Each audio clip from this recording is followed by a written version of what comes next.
E seguimos aqui com a leitura do livro Mecanismos da Mediunidade. Francisco Cândido Xavier e Valdo Vieira nos falam os ensinamentos de André Luiz. Vamos falar sobre a estrutura da luz.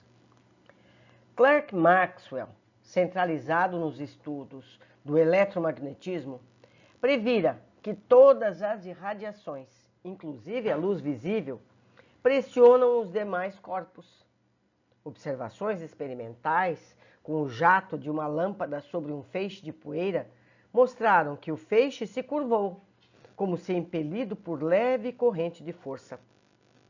Semelhante corrente foi medida, acusando insignificante percentagem de pressão, mas o bastante para provar que a luz era dotada de inércia. Os físicos eram defrontados pelo problema quando Einstein, estruturando a sua teoria da relatividade no princípio do século XX, chegou à conclusão de que a luz, nesse novo aspecto, possuiria peso específico. Isso implicava a existência de massa para a luz. Como conciliar vibração e peso, onda e massa?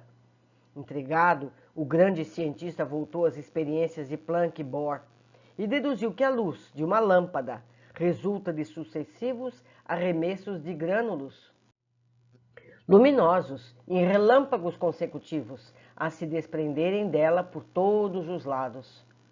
Pesquisadores protestaram contra a assertiva, lembrando o enigma das difrações e das interferências, tentando demonstrar que a luz era constituída de vibrações. Einstein, contudo, recorreu ao efeito fotoelétrico, pelo qual a incidência de um raio luminoso sobre uma película de sódio ou potássio determina a expulsão de elétrons da mesma película, elétrons cuja velocidade pode ser medida com exatidão, e genialmente concebeu os grânulos luminosos, ou fótons, que, em se arrojando sobre os elétrons de sódio e potássio, lhes provoca o deslocamento, com tanto mais violência quanto mais concentrada for a energia dos fótons. O aumento da intensidade da luz, por isso, não acrescenta velocidade aos elétrons expulsos, o que apenas acontece ante a incidência de uma luz caracterizada por oscilação mais curta. Saltos quânticos. A teoria dos saltos quânticos explicou, de certo modo, as oscilações eletromagnéticas que produzem os raios luminosos. No átomo excitado, aceleram-se os movimentos, e os elétrons, que se correspondem em se distanciando dos núcleos, passam a degraus mais altos de energias. Efetuada a alteração, os elétrons se afastam dos núcleos aos saltos, de acordo com o quadrado dos números cardinais, isto é, de 1 para 2 no primeiro salto, de 2 para 4 no segundo, de 3 para 9 no terceiro, de 4 para 16 no quarto e assim sucessivamente. Na temperatura aproximada de 1000 graus centígrados, os elétrons abandonam as órbitas, que lhes são peculiares, em número sempre crescente. E, se essa temperatura atingir cerca de 100.000 graus centígrados, os átomos passam a ser constituídos somente de núcleos despojados de seus elétrons satélites, vindo a explodir por entrechoques a altíssimas temperaturas. Reportando-nos, pois, à escala de excitação dos sistemas atômicos, vamos encontrar a luz, conhecida na Terra como oscilação eletromagnética em comprimento médio de onda, que nasce do campo atômico, quando os elétrons, erguidos às órbitas, ampliadas pelo abastecimento de energia, retornam às suas órbitas primitivas, veiculando a sua energia de queda. Se excitarmos o átomo com escassa energia, apenas se alterarão aqueles elétrons da periferia, capazes de superar facilmente a força atrativa do núcleo. Compreenderemos, portanto, que quanto mais distante do núcleo, mais comprido será o salto, determinando a emissão de onda mais longa e, por esse motivo, identificada por menor energia E quanto mais para dentro do sistema atômico se verifique o salto, tanto mais curta e, por isso, de maior poder penetrante a onda exteriorizada. Vamos percebendo que o texto é basicamente sobre física. Efeito Compton. Buscando um exemplo, verificaremos que a estimulação das órbitas eletrônicas externas produzirá a luz vermelha, formada de ondas longas, enquanto que o mesmo processo de atrito nas órbitas que lhe seguem na direção do núcleo atingirá a irradiação azul, formada de ondas mais curtas, e a excitação das órbitas mais íntimas provocará a luz violeta, de ondas ainda mais curtas. Continuando-se a progressão de fora para dentro, chegaremos aos raios gama, que derivam das oscilações do núcleo atômico. Em todos esses processos de irradiação, o poder do fóton depende do comprimento de onda em que se manifesta, qual ficou positivado no efeito Compton, pelo qual uma colisão provocada entre fótons e elétrons revela que os fótons, se fazendo ricochete no entrechoque, descarregam energia, baixando a frequência da própria onda e originando assim a luz mais avermelhada. Fórmula de Broglie. A evidência do fóton vinha enriquecer a teoria corpuscular da luz. Entretanto, certos fenômenos se mantinham à margem, somente explicáveis pela teoria ondulatória que a ciência não aceitara até então. Foi o estudioso físico francês Louis de Broglie que compareceu no cenário das contradições, enunciando o seguinte princípio: compreendendo-se que as ondas de luz, em certas circunstâncias, procedem à feição de corpúsculos, por que motivo os corpúsculos de matéria, em determinadas condições, não se comportam à maneira de ondas? Nós vamos chegar nas experiências de física quântica já já. E acrescentava que cada partícula de matéria está acompanhada pela onda que a conduz.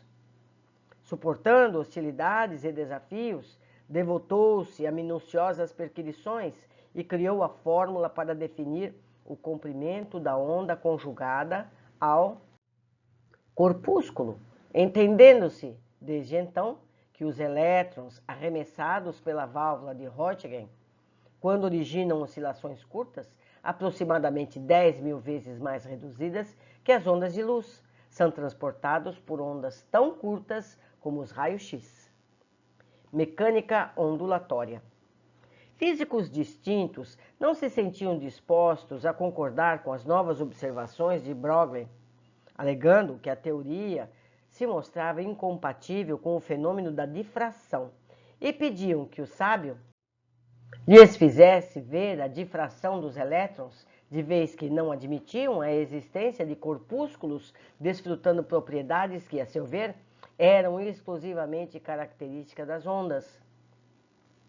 Pouco tempo decorrido, 2 cientistas americanos projetaram um jato de elétrons sobre um cristal de níquel e registraram a existência da difração, de conformidade com os princípios de Broglie. Desde então, a mecânica ondulatória instalou-se na ciência em definitivo. Mais da metade do universo foi reconhecido como um reino de oscilações, restando a parte constituída de matéria igualmente suscetível de converter-se em ondas de energia. O mundo material, como que desapareceu, dando lugar a tecido vasto de corpúsculos em movimento, arrastando turbilhões de ondas em frequências inumeráveis, cruzando-se em todas as direções sem se misturarem. O homem passou a compreender, enfim, que a matéria é simples vestimenta das forças que o servem nas múltiplas faixas da natureza e que todos os domínios da substância palpável podem ser plenamente paralisados e explicados em linguagem matemática. Embora o plano das causas continue para ele indevassado, tanto quanto para nós, as criaturas terrestres temporariamente apartadas da vida física. Campo de Einstein. Conhecemos a gama das ondas, sabemos que a luz se desloca em feixes corpusculares que denominamos fótons. Não ignoramos que o átomo é um redemoinho de forças positivas e negativas, cujos potenciais variam com o número de elétrons ou partículas de força em torno do núcleo, informando-nos de que a energia, ao condensar-se, surge como massa para transformar-se depois em energia. Entretanto, o meio sutil em que os sistemas atômicos oscilam não pode ser equacionado com os nossos conhecimentos. Até agora, temos nomeado esse terreno indefinível como sendo o éter. Contudo, Einstein, quando buscou imaginar-lhe as propriedades indispensáveis para poder transmitir ondas características de bilhões de oscilações com a velocidade de 300.000 km por segundo, não conseguiu acomodar as necessárias grandezas matemáticas numa fórmula, porquanto as qualidades de que essa matéria devia estar revestida não são combináveis, e concluiu que ela não existe, propondo abolir-lhe o conceito de éter, substituindo pelo conceito de campo. Campo, desse modo, passou a designar o espaço dominado pela influência de uma partícula de massa. Para guardarmos uma ideia do princípio estabelecido, imaginemos uma chama em atividade. A zona por ela iluminada é-lhe o campo peculiar. A intensidade de sua influência diminui com a distância do seu fulcro, de acordo com certas proporções, isto é, tornando-se meio, 1/4, 1/8, 1/16 e etc., a revelar valor de fração cada vez menor, sem nunca atingir a zero, porque, em teoria, o campo ou região de influência alcançará o infinito. A proposição de Einstein, no entanto, não resolve o problema, porque a indagação quanto à matéria de base para o campo continua desafiando o raciocínio, motivo pelo qual, escrevendo da esfera extrafísica, na tentativa de analisar mais acuradamente o fenômeno da transmissão mediúnica, definiremos o meio sutil em que o universo se equilibra como sendo fluido cósmico ou hálito divino, a força para nós inabordável que sustenta a criação. Vamos lembrar que a ciência, nesse tempo, 1958, 60 aproximadamente, era uma. Hoje é outra. E daqui 5 anos outra. E daqui 20 anos outra ainda. As descobertas continuam até chegarmos a situações, a condições, a conhecimentos mais próximos daquilo que sustenta a espiritualidade atual para todos nós. E vamos e seguimos aprendendo sempre. Um grande abraço a todos e eu espero no próximo capítulo.